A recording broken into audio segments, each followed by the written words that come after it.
Hello, hello. I'm Jermaine Freeman, your host. Welcome to Lead Black. Let me first say thank you so much for taking the time and tuning in to Lead Black. We're going to talk about a lot of good stuff today, but the primary focus of this platform is a focus on Black leaders across our nation, across our world, highlighting the things they do to impact our community and things that they do to make them say out loud, I am Black and I am proud. So, again, welcome to Lead Black. Thank you again for joining me. I'll be back in a few seconds. Enjoy.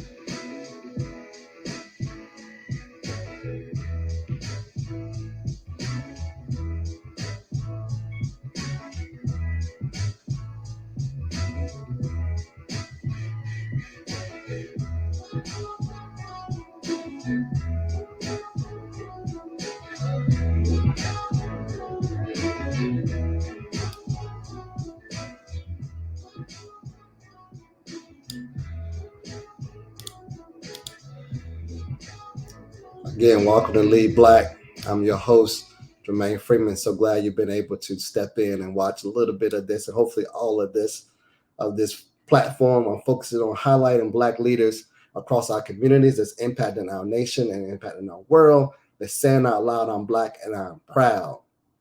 I'm Black and I am proud. I am Black and I am proud. So, why? Why am I taking the time to do this? Who am I first? Who am I to step on a platform and say, I'm going to highlight Black leaders? Well, I'm going to tell you a little bit about myself, and then we'll jump right into the work of the day. So here it is. Here it is. Here it is. Here it is. So I went to a program when I was in seventh grade called Math and Science Education Network. Big shout out to MSCN. I don't know if it's still in existence or not, but I attended that program in seventh grade, attended from 7th to 12th grade, to be honest with you. And we took a field trip to North Carolina A&T State University. And in seventh grade, I decided I was going to be an Aggie. Aggie born, y'all know the rest, right? So I decided to be an Aggie, graduated from North Carolina A&T State University, got my degree in electronics technology. Y'all, when I went to school, my first semester, I shouldn't say this because my parents may actually watch this, right? I had a 1.9 GPA my first year, right? But I turned it around, I ended up with a 3.1. So glad I graduated with honors. So I had to put in the work though. But it was a shocker to me. I didn't know. All I thought school was about was having a good time. My bad. Didn't know. I handled it. I changed it. All right. So nevertheless, I did that.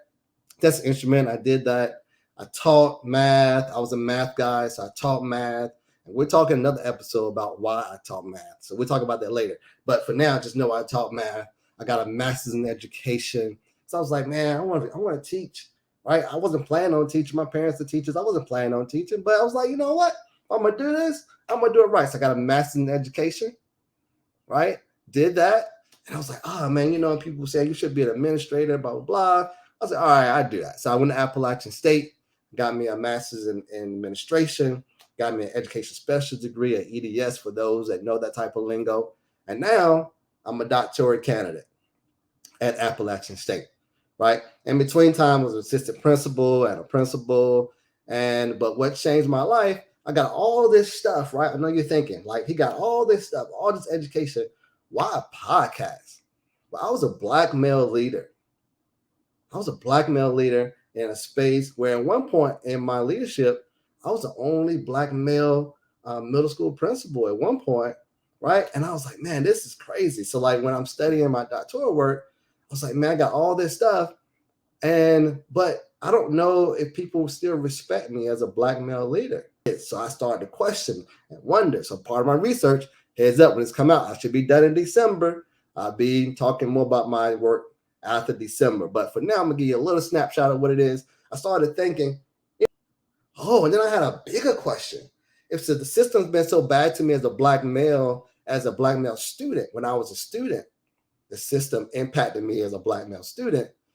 What happened because I became principal? Now I'm different. Oh, I beg to differ. So my research is all about is that what's really happening behind the scenes. And then Lord and behold, if I decided to stuff that 3-letter word CRT, oh my God.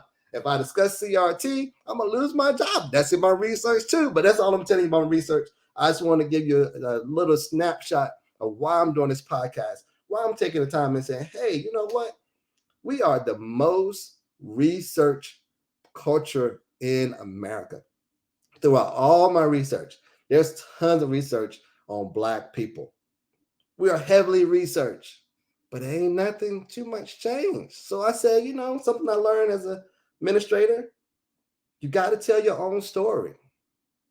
Yeah. If you don't tell it, people tell it for you. So society has created a narrative about Black leaders and about Black people. I said, you know what? I'm going to shift that.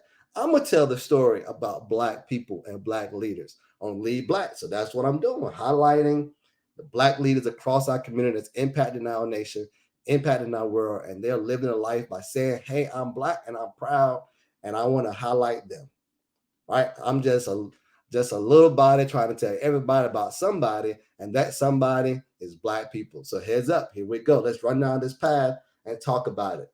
So I am all of this.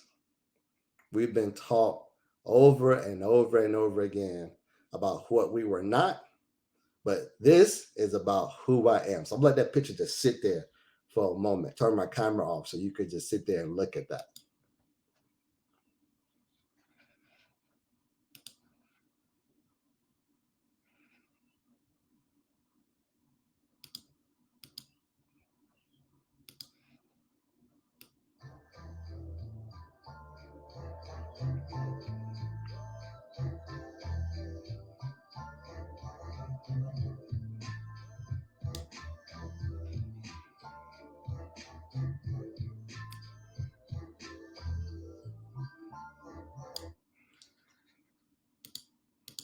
So contrary to folks' belief, we're all that. We're completely enough.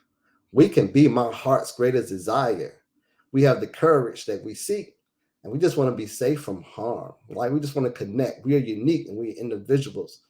We're not an object that you can just package up and sell and force into some type of institution.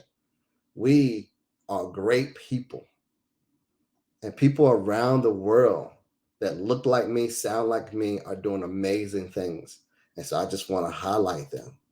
I want to liberate and empower and push us to progress way beyond what the current narrative is of Black people. So let's go.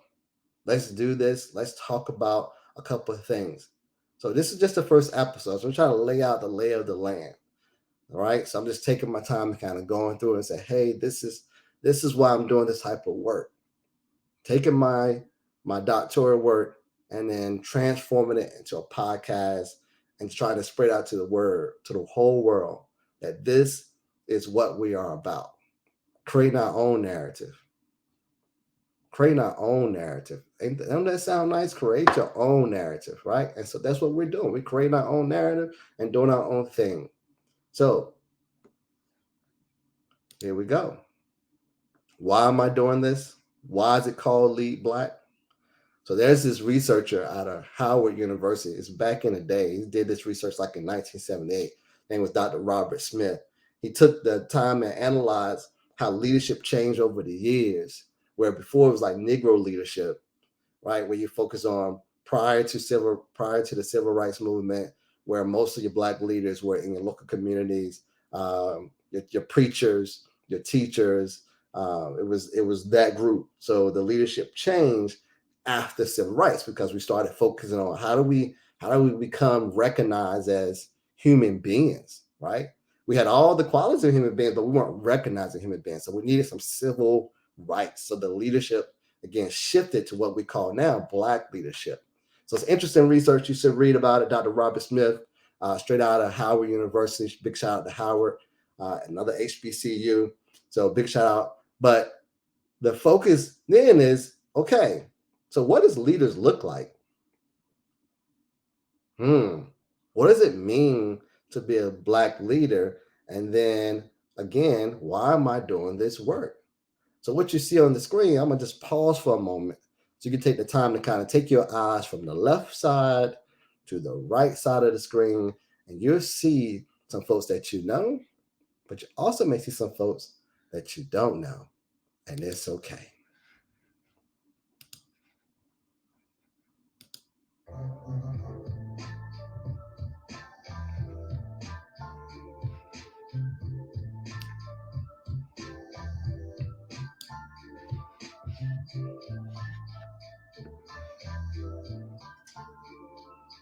So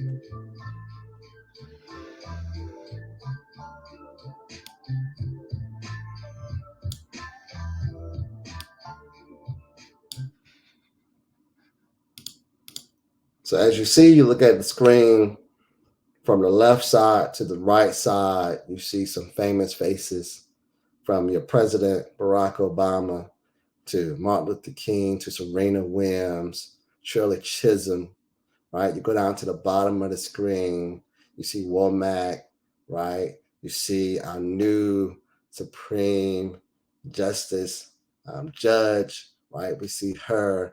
And then you go to the other side on the right, see all these little small pictures. So this is recognized. Big shout out to Wisconsin. Some of the top 50, if I remember correctly, top 50 most influential Black leaders in Wisconsin. So big shout out to those that's doing that thing in Wisconsin. But why are all these folks leading?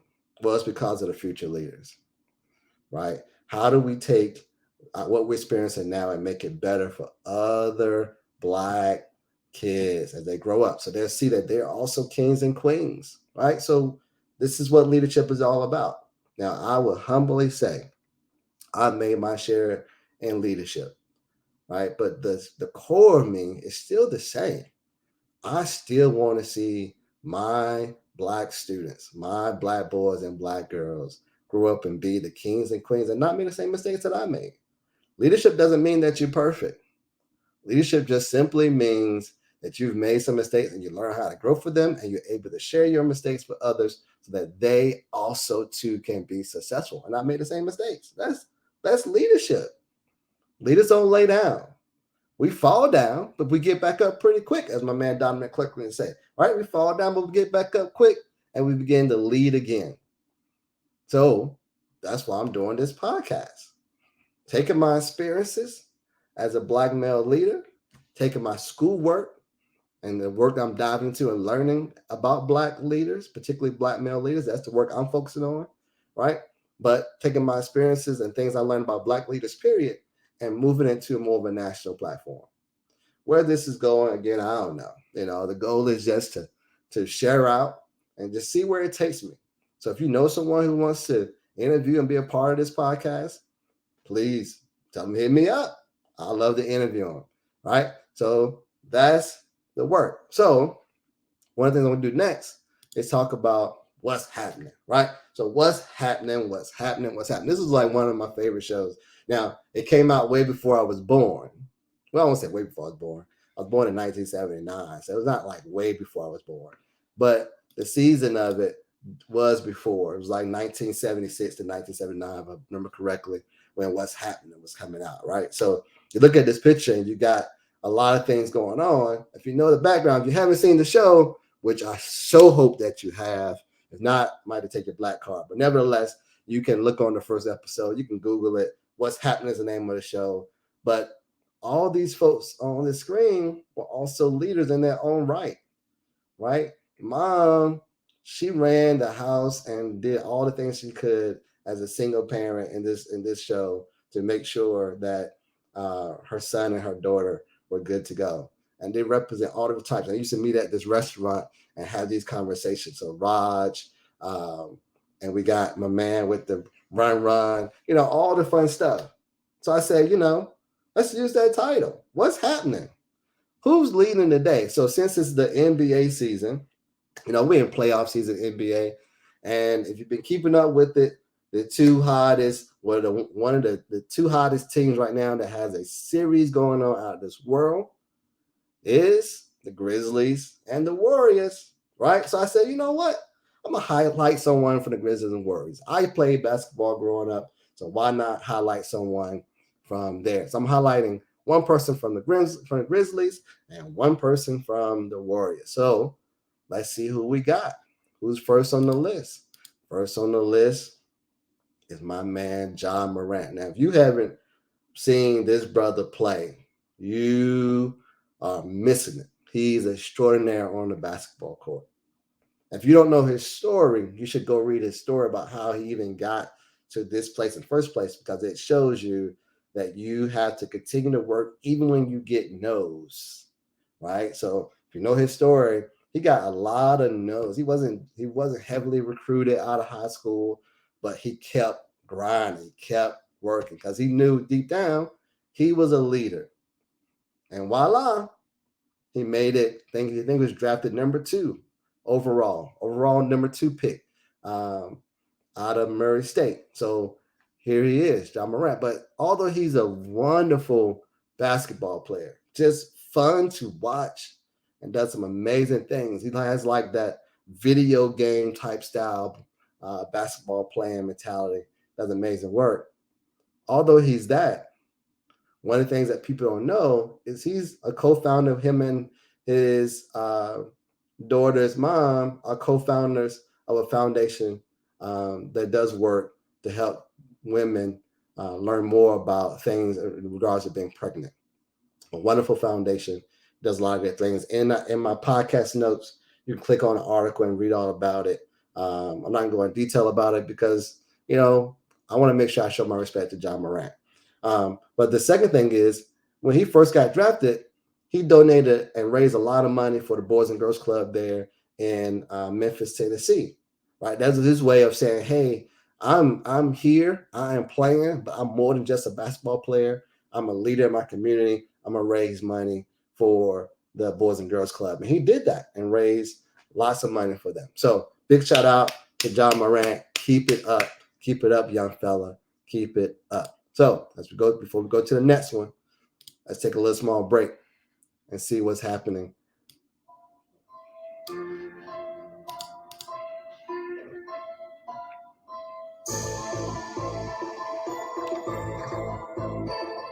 Who's going to be the next person I'm going to talk about? Well, if you know anything about me, right? If you know I'm talking about Ja Morant, who am I going to highlight from the Warriors? No other than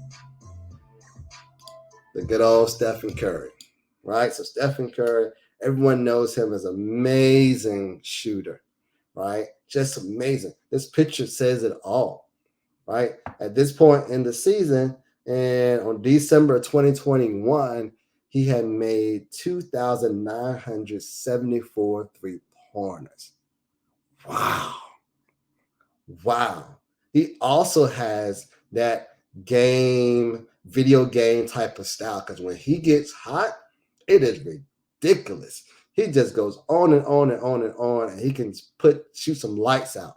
Just simply amazing. So if you've been keeping up with the playoffs, you know that these two guards, Ja Morant and now Stephen Curry, are going at it. They are balling hard. So big shout out to that. But with all that being said about Mr. Curry, one thing to highlight is he started a foundation called Eat, Play, Learn. Eat, Play, Learn has blown up. He raised like $16 million, right, in a year. And the focus is to help students, help kids eat healthy foods there in Compton to make sure they learn how to play effectively and they learn through reading programs. That him and his wife are doing amazing things with Eat, Play, Learn. Again, that's in the podcast notes. Check it out. Read it. If you want to donate to either one of these foundations, either Ja Morant or Stephen Curry is doing, please donate.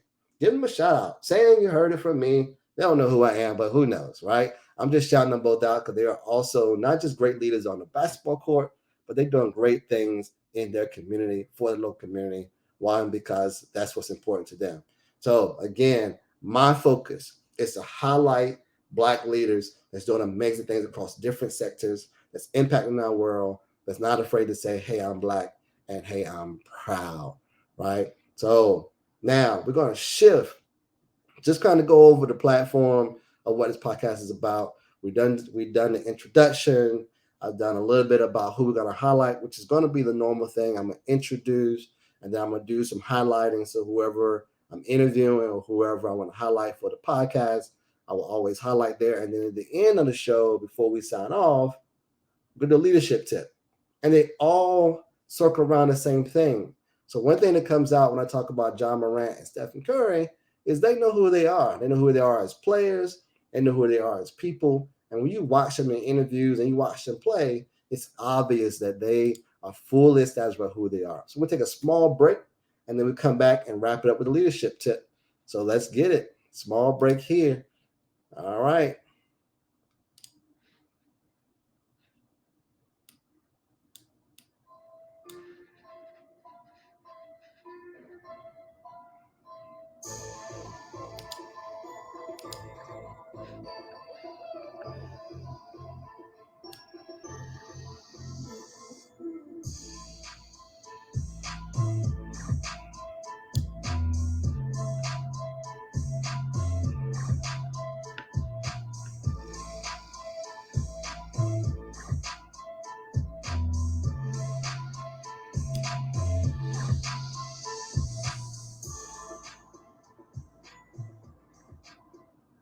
All right, welcome back. Welcome back. Small break. It was short. I know it was short. I want to just jump right into this leadership tip because this is the part, right, where you take all the things we talked about so far.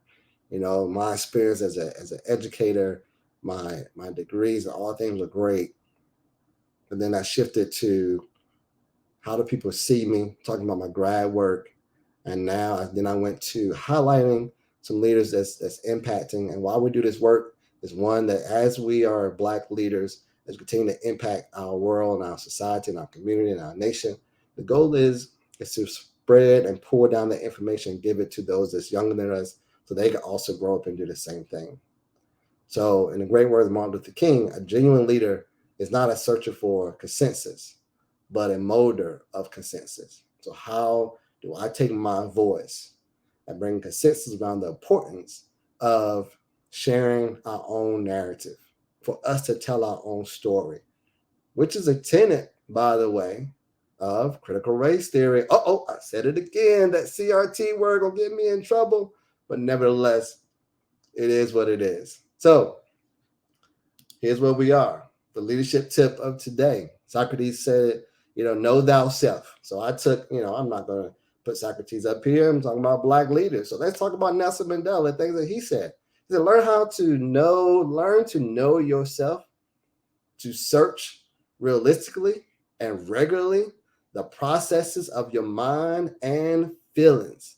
So one of the things I had to do and learn is to know myself, right? To know myself. Oh, and I didn't always know myself, y'all. I lost myself over the past couple of years, and now I'm on a journey, a focus to find out, to know more about myself. How have I changed over the past, as my wife reminded me yesterday? I'm no longer 40. Oh my God, I'm about to be 43. I was like, where did the 2 years go? But nevertheless, I'm 43. And I'm still learning a lot about myself. And as I evolve, so does my leadership style. It's just like good parenting, So I tell you, as a parent, our first kid came through, we were different than our second kid because we learned through our experiences, right? And so we get to do things differently. And so that's what knowing thyself is as you evolve as a person, as you begin to shape, as your experiences of life continue to weigh down on you, how do you take that search for who you are, maintain the core of who you are, but also change some of your styles in order to accomplish the goal of building or molding, as Martin Luther King said, the consensus of those in order to push towards positive impact, right? So that's what we did today. We highlighted folks that took all their naysayers, right? I'm sure John Morant had a lot of naysayers. I'm sure Mr. Curry had a lot of naysayers. Hey, Curry came from Davidson College, right? So to see him where he is now, the idea he was in a small college and then become the best shooter we have known to date shows you or proves that he had a lot of naysayers, but they took their experiences and said, I'm not only going to impact the basketball court, I'm going to take the fruits of my labor and move it into the community and do things in the community, right? That is amazing work. So that's our job. As you're learning about yourself, turn around. That's right. Do that with me. Turn around and reach for somebody else and help them up. That's leadership. But you only can do that if you know who you are. If you know who you are. So be great, be great, be great. All right. So, y'all, that is what we call a wrap. That is what we say in end of class when I used to teach is the cool down, right? We used to have these things called cool downs, right? We have warm-ups at the beginning and then cool downs at the end. So this is where we are with the cool down. We've talked about a lot of different things today. We're 26 minutes in. So let me tell you a couple of things and I'm going to bring it to a conclusion. Here it is. I'm going to post these for now, probably every other week, right? Until I get the routine down. I'm going to be transparent and tell you this is all new to me. I can't even believe I'm doing this. But nevertheless, I'm doing it, taking a leap out on faith. We'll see what happens. Again, the goal is to create our own narrative, to share with other people around the world the things that Black leaders are doing, to say, one, I want to give back, but two, I am Black and I am proud. That's all I'm doing. All right. So provide me some feedback. Let me know things I can do to improve it. You know, you can keep the naysaying to yourself. I'm not going to read those anyway. You can provide me some critical feedback so I can get better at this thing. Because again, I don't know where it's going, but I'm tired of sitting silently. And so I've learned it's just like when you vote. If you don't vote, you're agreeing with the narrative that's out there. And so my job is to take my voice, right, and raise it loud and say, I'm Black and I'm proud, and let me highlight some leaders that are doing some amazing things across our communities. So if you know someone who wants to be interviewed or who wants to be a part of the show, tell them to reach out to me on Facebook, Instagram, or Twitter, and the look for Black Leadership 101. This is just the beginning. Again, I don't know where it's going, but I am walking by faith. So arise and lead, my people. Arise and lead. Your boy is out.